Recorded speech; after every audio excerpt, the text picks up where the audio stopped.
Mutton কষা হোক কিংবা আলু দিয়ে মটনের লাল লাল ঝোল, কার না খেতে ভালো লাগে। তো আজ বানাবো আলু দিয়ে মটনের লাল লাল ঝোল। তো চলো বানিয়ে ফেলি। প্রথমে মিডিয়াম সাইজের আলু কেটে নিয়েছিলাম। নুন হলুদ দিয়ে মাখিয়ে রাখার পর গরম তেলে ফ্রাই করে নেবেন, যাতে ভালোভাবে বয়েল হয়ে যায়। 5 থেকে 6 মিনিটের জন্য কভার করে রেখে দিবেন। হালকা ব্রাউন কালার করে ফ্রাই করে নেবেন। ফ্রাই হয়ে গেলে কড়াই থেকে উঠিয়ে নেবেন। তারপর ওই বাকি গরম তেলের মধ্যে গরম মশলাগুলো অ্যাড করবেন। গরম মশলার মধ্যে আমি নিয়েছিলাম গোটা 3টে এলাইচি, 3টে লবঙ্গ, 3টে গোলমরিচ, 2 টুকরো দারুচিনি, 2টো তেজপাতা। এগুলো থেকে সুন্দর গন্ধ আসতে শুরু করলে 2টো কাঁচা রসুন দিয়ে দিবেন। এরপর আগে থেকে কুচিয়ে রাখা কাঁচা পেঁয়াজগুলো দিয়ে দিবেন। আপনারা চাইলে এখানে পেঁয়াজের পেস্ট ইউজ করতে পারেন। হাই ফ্লেম করে এখানে পেঁয়াজগুলো 5 থেকে 6 মিনিটের জন্য ফ্রাই করে নেবেন। পেঁয়াজগুলো ঠিক হালকা ব্রাউন কালার হয়ে আসলে পেঁয়াজের মধ্যে আদা রসুনের পেস্ট অ্যাড করে দিবেন। অবশ্যই মনে রাখবেন আদার পেস্টের পরিমাণ যতটা নেবেন তার থেকে যেন অবশ্যই রসুনের পেস্টের পরিমাণ বেশি হয়। তো আমি এখানে 600 গ্রাম মটনের জন্য আদার পেস্ট 2 চামচ নিয়েছিলাম। 2 থেকে 3 মিনিটের জন্য কষিয়ে নেবেন, যাতে আদা থেকে কাঁচা গন্ধটা বেরিয়ে যায়। এরপর 3 চামচ রসুনের পেস্ট নিয়ে নিলাম। আদা রসুনের পেস্ট আরও একবার ভালো করে 3 থেকে 4 মিনিটের জন্য কষিয়ে নেবেন, যাতে কাঁচা গন্ধ পুরোপুরিভাবে বেরিয়ে যায়। এইভাবে 3 থেকে 4 মিনিটের জন্য কষিয়ে নেওয়ার পর মশলা থেকে তেল বেরোতে শুরু করলে গুঁড়ো মশলাগুলো অ্যাড করবেন। গুঁড়ো মশলা অ্যাড করার সময় আপনারা আপনাদের মটনের পরিমাণ অনুযায়ী মশলাগুলো অ্যাড করবেন। আমি এখানে নিয়ে নিলাম 1 চামচ লবণ, 1 চামচ হলুদ গুঁড়ো, হাফ চামচ জিরে গুঁড়ো, হাফ চামচ কাশ্মীরি লঙ্কার গুঁড়ো, হাফ চামচ ধনিয়া পাউডার। সবগুলো 5 থেকে 6 মিনিটের জন্য ভালো করে কষিয়ে নেবেন। কষানোর পর মশলা থেকে তেল বেরোতে শুরু করলে আগে থেকে ম্যারিনেট করে রাখা মটনগুলো দিয়ে দিবেন।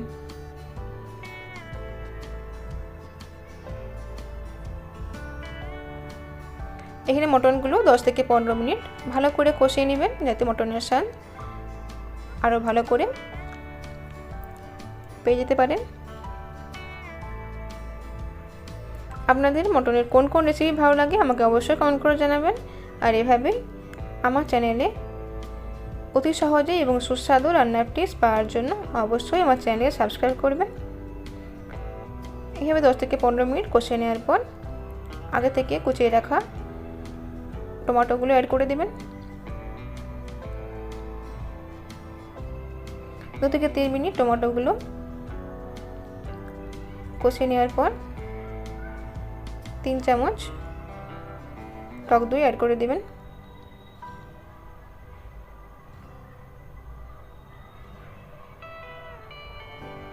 টক দই অ্যাড করার পর 5 থেকে 6 মিনিটের জন্য ভালোভাবে টমেটোগুলো কষিয়ে নেবেন, যাতে টমেটো থেকে কাঁচা গন্ধ বেরিয়ে যায় আর মটন থেকেও জলটা বেরিয়ে আসতে শুরু করে। দেখতেই পাচ্ছেন এখানে মটন থেকে জল বেরিয়ে আসতে শুরু করেছে। এরপর আপনারা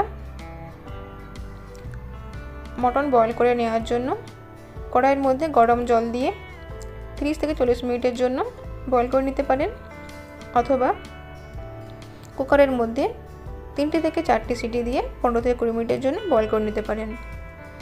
যেহেতু কুকারের মধ্যে খুবই কম সময় রেডি হয়ে যায়, সেজন্য কুকারের মধ্যে মটনগুলো দিয়ে দিলাম। মটনগুলো দেওয়ার পর মটনের পরিমাণ অনুযায়ী জল দিয়ে দিবেন, পরিমাণ মতো লবণ দিয়ে দিবেন। এরপর কুকার ঢেকে দেওয়ার পর 3টে থেকে 4টি সিটি দিয়ে দিবেন। 3টে থেকে 4টি সিটি দেওয়ার জন্য 15 থেকে 20 মিনিট লাগে। 3টে থেকে 4টি সিটি দেওয়ার পর কুকার থেকে প্রেসার বের করে নেবেন। প্রেসার বের করে নেওয়ার পর কড়াইয়ের মধ্যে মটনগুলো ঢেলে নেবেন। আগে থেকে ফ্রাই করে রাখা আলুগুলো মটনের মধ্যে অ্যাড করবেন। এরপর ধনেপাতা উপর থেকে ছড়িয়ে দিবেন।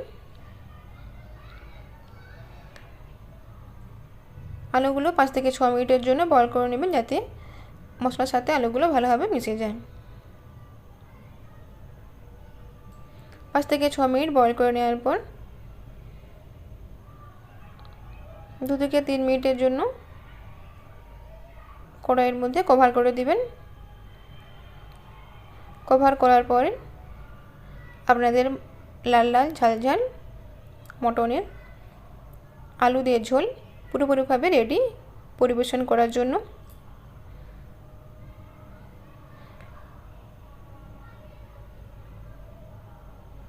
দেখতেই পাচ্ছেন লাল লাল ঝাল ঝাল মটন পুরোপুরিভাবে রেডি।